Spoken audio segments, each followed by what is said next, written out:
Hello दोस्तों, आप सभी का मेरे यूट्यूब चैनल RM एजुकेशन पर स्वागत है। आज हम पढ़ेंगे एमपीटेट वर्ग 2 की चयन परीक्षा का प्रैक्टिस सेट नंबर 6।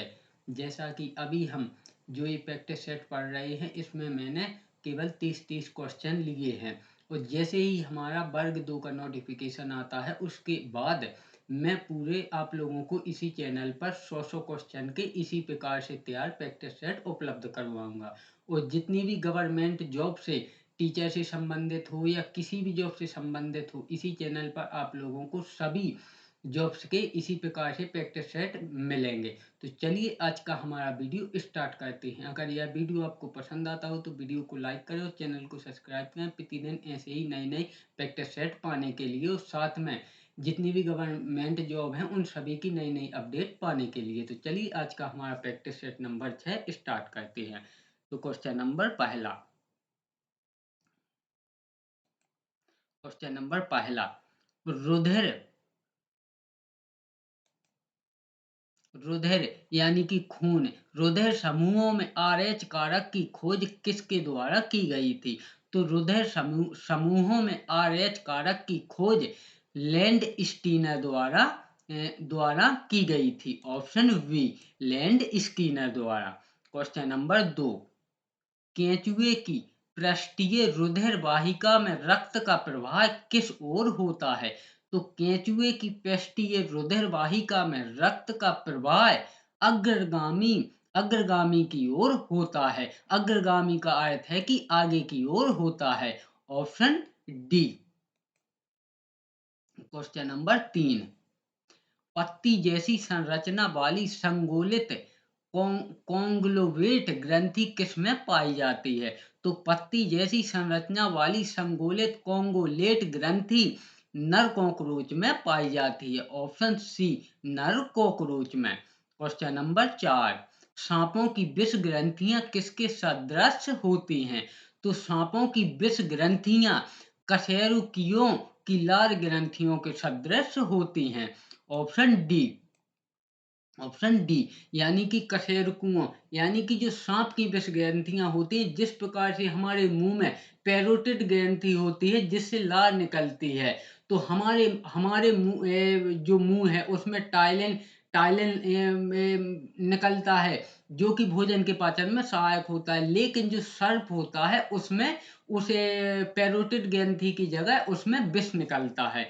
तो इसका जो राइट आंसर होगा वह होगा ऑप्शन डी, कशेरुकियों की लार ग्रंथियां।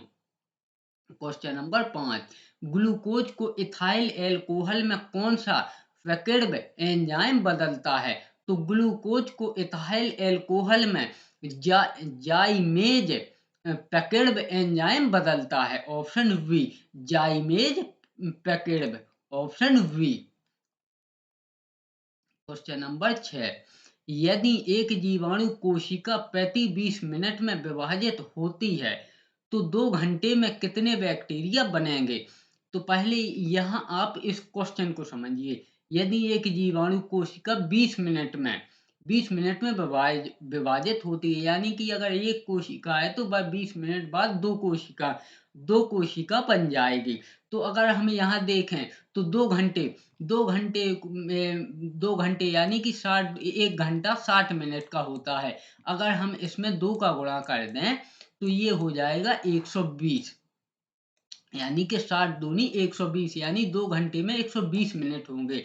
और अगर हम इसको 20-20 मिनट में अगर इसके हम टुकड़े करें तो ये होगी, जैसे हम इसमें 6 का सॉरी, जैसे 20-20 मिनट के अगर टुकड़े करें तो ये 6 भागों में होंगे। यानी कि 1 मिनट में, जैसे 20 मिनट में एक कोशिका 2 हो जाती है, तो 40 मिनट में 4 होंगी। और 60 मिनट में 4 की 8 होंगी। 80 मिनट में 8 की 16 होगी। और 100 मिनट में 16 की 32 होगी। और 120 मिनट में 32 की 64 होगी। तो इसका जो राइट आंसर होगा वह होगा 64 कोशिकाएं बनेगी 2 घंटे में। क्वेश्चन नंबर 7, पेयजल में एंट अमीबा हिस्टोलिटिका का होना एक संकेत है। तो यह है प्रदूषित जल का। ऑप्शन सी, प्रदूषित जल का। क्वेश्चन नंबर 8, एक सामान्य मानव कोशिका में गुणसूत्रों की संख्या कितनी होती है? तो ये तो आप सभी को पता होगा कि एक सामान्य मानव कोशिका में गुणसूत्रों की संख्या 46 होती है। ऑप्शन डी, क्योंकि जब बच्चे का जन्म होता है तो उसमें 23 गुणसूत्र माता के होते हैं और 23 प्लस 23 गुणसूत्र पिता के होते हैं, यानी कि 23 गुणसूत्र नर के और 23 गुणसूत्र मादा के। इस प्रकार से एक नई संतति जन्म लेती है। तो मतलब कि जो एक माना होता है उसमें टोटल गुणसूत्रों की संख्या 46 होती है। Option D. क्वेश्चन नंबर 9, वातावरणीय परिघटना के अध्ययन को क्या कहते हैं? तो वातावरणीय परिघटना के अध्ययन को मौसम विज्ञान कहते हैं। ऑप्शन बी, मौसम विज्ञान। क्वेश्चन नंबर 10, निम्नलिखित में से कौन प्रदूषण नहीं फैलाता है? तो इसमें जो सौर ऊर्जा है, यानी कि जो सूर्य से ऊर्जा आती है, जो सोलर पैनल द्वारा जो बिजली बनाई जाती है, उससे कुछ भी काम लिया जाता है तो उससे कोई प्रदूषण नहीं होता है। बाकी रबर का जलना, पेट्रोल का जलना, इन सभी से प्रदूषण फैलता है। बाकी सौर ऊर्जा का प्रयोग कोई भी प्रदूषण नहीं फैलाता है। Option D. क्वेश्चन नंबर 11, वायुमंडल में बादलों के तैरने का कारण है उनका कम घनत्व और श्यानता, यानी कि जो वायुमंडल में बादल तैरते हैं तो उनका कम घनत्व और कम श्यानता की वजह से वह तैरती हैं। जब उनका घनत्व और श्यानता ज्यादा हो जाती है तो वह नीचे गिर जाते हैं और बारिश के रूप में बरस जाते हैं। Option B. Question number 12, cycle चालक को वर्तुल गति में झुकना चाहिए। तो साइकिल चालक को वर्तुल गति में झुकना चाहिए केंद्र की ओर। ऑप्शन ए, केंद्र की ओर। क्वेश्चन नंबर 13, प्रकाश वर्ष किसका एकक है? तो प्रकाश वर्ष है वह दूरी का एकक है। ऑप्शन सी, क्योंकि प्रकाश एक वर्ष में जितनी दूरी तय करता है उसी को एक प्रकाश वर्ष बोलते हैं। इसका जो राइट आंसर है वह है ऑप्शन सी, प्रकाश वर्ष दूरी का एकक है। क्वेश्चन नंबर 14, कोयले से वाणिज्यिक रूप से पैदा होने वाली ऊर्जा को कहते हैं। तो कोयले से वाणिज्यिक रूप से पैदा होने वाली ऊर्जा को कहते हैं ताप ऊर्जा। ऑप्शन बी, ताप ऊर्जा। क्वेश्चन नंबर 15, निम्न में से कौन सा कुचालक नहीं है? तो कांच, सॉरी, तो इसका जो राइट आंसर होगा वह होगा मरकरी। Option C. तो पहले आप इसको क्वेश्चन को समझिए, निम्न में से कौन सा विद्युत का कुचालक नहीं है, यानी कि जो विद्युत का सुचालक हो वह इसका आंसर होगा। बाकी एजुएट, यह तो विद्युत का कुचालक है, कांच भी विद्युत का कुचालक है और सूखा कागज भी विद्युत का कुचालक है। तो यहाँ जो आंसर है यह आप लोगों का टाइपिंग में मिस्टेक हो गई, लेकिन आप लोगों को टाइपिंग में बेशक मिस्टेक हो जाए लेकिन आंसर कभी भी आप लोगों को गलत नहीं मिलेगा। तो इसका जो राइट आंसर होगा वह होगा मरकरी, क्योंकि मरकरी विद्युत की कुचालक नहीं होती है, सुचालक होती है। और इसमें यही पूछा है कि कौन सा विद्युत का कुचालक नहीं है, तो ये तीनों विद्युत के कुचालक हैं और मरकरी विद्युत का सुचालक है। तो हमारा राइट आंसर होगा option C, mercury. Question number 16, कीटों का वैज्ञानिक अध्ययन कहलाता है। तो कीटों का वैज्ञानिक अध्ययन कहलाता है एंटेमोलॉजी। ऑप्शन डी, एंटेमोलॉजी, यानी कि एंटेमोलॉजी के अंतर्गत वैज्ञानिक कीटों का अध्ययन करते हैं। क्वेश्चन नंबर 17, जरकोनियम का परमाणु द्रव्यमान कितना होता है? तो जरकोनियम का परमाणु द्रव्यमान होता है 91.22। Option C, 91.22। ऑप्शन सी, 91.22 है, यानी कि 91.22। Option C. क्वेश्चन नंबर 18, कांच कांच में से हरा रंग हटाने के लिए निम्नलिखित में से किस पदार्थ का प्रयोग किया जाता है? तो कांच में से हरा रंग हटाने के लिए निम्न पदार्थ में से मैग्नीज डाइऑक्साइड का प्रयोग किया जाता है। ऑप्शन सी, मैग्नीज डाइऑक्साइड का। क्वेश्चन नंबर 19, निम्नलिखित में से किसका गलनांक अल्पतम होता है? अल्पतम यानी कि अल्पतम का मतलब होता है कि कम। तो इसमें सबसे कम गलनांक होता है टिन का, ऑप्शन डी। सबसे कम गलनांक होता है टिन का। क्वेश्चन नंबर 20 है, निम्नलिखित में से किसे हाइड्रोजनीकरण अभिक्रिया में उत्प्रेरक के रूप में प्रयोग किया जा सकता है? तो इसमें पैलेडियम को हाइड्रोजनीकरण अभिक्रिया में उत्प्रेरक के रूप में प्रयोग किया जा सकता है, ऑप्शन बी, पैलेडियम में, पैलेडियम को। क्वेश्चन नंबर 21 है, एक दूसरे पर 120 डिग्री पर झुके दो दर्पणों द्वारा कुल कितनी छवियां बनेगी? तो यह बनेगी दो, ऑप्शन डी, ऑप्शन डी, इसमें दो छवियां बनेगी। क्वेश्चन नंबर 22, उस एकमात्र धातु का नाम बताइए जो जीवाणुरोधी होती है। तो ताम्र यानी कि कॉपर एक जीवाणुरोधी धातु है, ऑप्शन डी, ताम्र या कॉपर, इंग्लिश में कॉपर और हिंदी में ताम्र यानी कि तांबा। क्वेश्चन नंबर 23 है, निम्नलिखित में से कौन सा रोग एक व्यक्ति से दूसरे व्यक्ति में संचारित नहीं हो सकता है? तो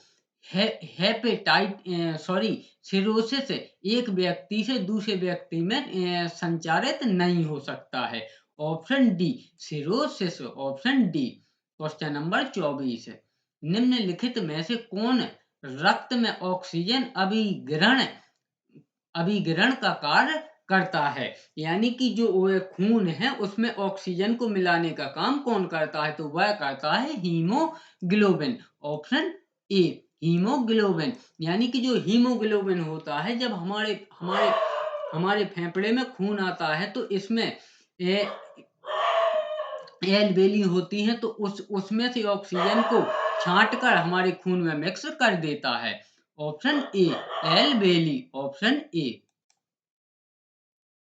क्वेश्चन नंबर 25, निम्नलिखित में से मादाओं का प्राथमिक यौनांग कौन सा है? तो इसमें जो अंडाशय है यह मादाओं का प्राथमिक यौनांग है, ऑप्शन बी, अंडाशय, ऑप्शन बी। क्वेश्चन नंबर 26, पहले इलेक्ट्रॉन कोष जो नाभिक के निकटतम होता है में कभी भी इलेक्ट्रॉन n से अधिक नहीं होते हैं, जहां n डॉट डॉट डॉट के बराबर होता है। तो यानी कि जो पहली कक्षा है उसमें केवल 2 इलेक्ट्रॉन ही रह सकते हैं, और दूसरी में 8, तीसरी में 18 और चौथी में 32 है। तो पहली में केवल 2 इलेक्ट्रॉन रह सकते हैं, ऑप्शन बी। क्वेश्चन नंबर 27, निम्नलिखित में से कौन सी आहार नलिका है? तो इसमें ग्रास नली ईसोफेगस एक आहार नलिका है, ऑप्शन, इसे ग्रास नली भी कहते हैं या इंग्लिश में ईसोफेगस भी कहते हैं, ऑप्शन ऑप्शन बी, ग्रास नली या ईसोफेगस। क्वेश्चन नंबर 28 है, स्कैंडियम के कितने समस्थानिक होते हैं? तो स्कैंडियम के 13 समस्थानिक होते हैं, ऑप्शन सी, स्कैंडियम के 13 समस्थानिक होते हैं। क्वेश्चन नंबर 29 है, जल एक उत्कृष्ट विलायक है क्योंकि इसके अणु अत्यधिक ध्रुवीय हैं, ऑप्शन ए, कि जल एक उत्कृष्ट विलायक है इसलिए है वह क्योंकि जल के अणु अत्यधिक ध्रुवीय होते हैं, ऑप्शन ए। क्वेश्चन नंबर 30 और आज के हमारे इस वीडियो का अंतिम प्रश्न, ओजोन में होती है। तो ओजोन ओजोन जो परत होती है उसमें केवल ऑक्सीजन होती है, और ऑक्सीजन में भी क्या होती है? ऑक्सीजन में होती है O3, यानी कि ऑक्सीजन के 3 अणु, और जिससे हम सांस लेते हैं वह होती है O2, लेकिन जो ओजोन परत होती है वह होती है O3। तो इसमें केवल ऑक्सीजन होती है, ऑप्शन ए, केवल ऑक्सीजन। इस प्रकार हमने माध्यमिक शिक्षक वर्ग 2 के चयन परीक्षा का प्रैक्टिस सेट नंबर 6 कंप्लीट किया, और जब हमारा नोटिफ़िकेशन आएगा तो उसके बाद पूरे 100 क्वेश्चन के आपको प्रैक्टिस सेट इसी यूट्यूब चैनल पर उपलब्ध करवाऊँगा और जितनी भी गवर्नमेंट जॉब होती हैं उन सभी के प्रैक्टिस सेट भी मैं अपने इसी चैनल पर उपलब्ध करवाता हूँ। और जितनी भी नई-नई गवर्नमेंट जॉब से संबंधित या और भी जितनी भी नई-नई अपडेट आती हैं, वो उन सभी के भी मैं अपडेट आप लोगों को इसी चैनल पर उपलब्ध करवाता हूँ। तो वीडियो पसंद आए तो वीडियो को लाइक करें और चैनल को सब्सक्राइब करें। प्रतिदिन ऐसे ही नए-नए प्रैक्टिस सेट पाने के लिए वीडियो में अंत तक बने रहने के लिए धन्यवाद।